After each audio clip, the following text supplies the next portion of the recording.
Смертельный июнь. В среднем каждый день в ДТП погибает один человек. 22 смерти за 3 недели. Самым страшным стал понедельник, 21 июня. Тогда в авариях погибли 8 человек. Превышение скорости, наверное, и невнимательность, да? Как так? Жара не сильно влияет. Ну, жара, мне кажется, нет. На встречку часто выезжают. Очень много, очень часто выезжают. А жара, как думаете, влияет? Очень даже влияет, да. Жара, у многих кондиционера нет, соответственно. Вот. Тяжело ехать? Ну да. Чтобы остановить рост смертельных ДТП, автоинспекторы перешли на усиленный режим работы. Выставлены дополнительные посты, проводятся рейды. Только этот экипаж сегодня за 6 часов работы на посту зафиксировал порядка 15 нарушений в Лаишевском районе. Это и выезд на встречку, разворот через 2 сплошные, непристегнутые ремни, глухая тонировка. А вы же знаете, что нельзя тонированным ездить? Или нет? А, не знаете?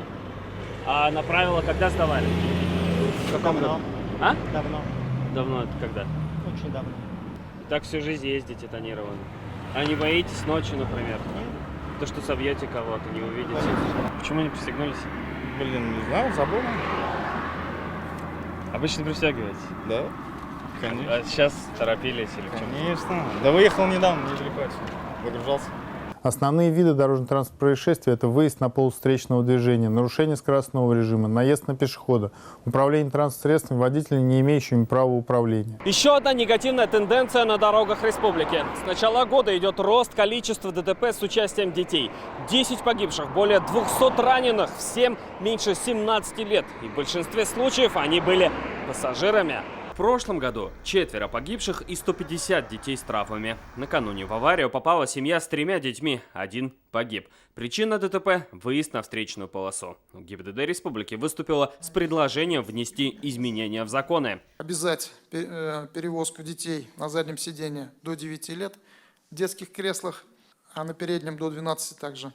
Установку специального опознавательного знака, информирующего о наличии несовершеннолетнего в салоне транспортного средства, ограничение скоростного режима 60 км в час при перевозке детей в автомобилях. Предложения направлены в Госсовет республики. Бьют тревогу и медики. Поступает много детей с травмами. Май-июнь такие месяцы, как бы относятся к летнему, такому активному периоду. Значит, у нас одних только обращений амбулаторных было больше 200.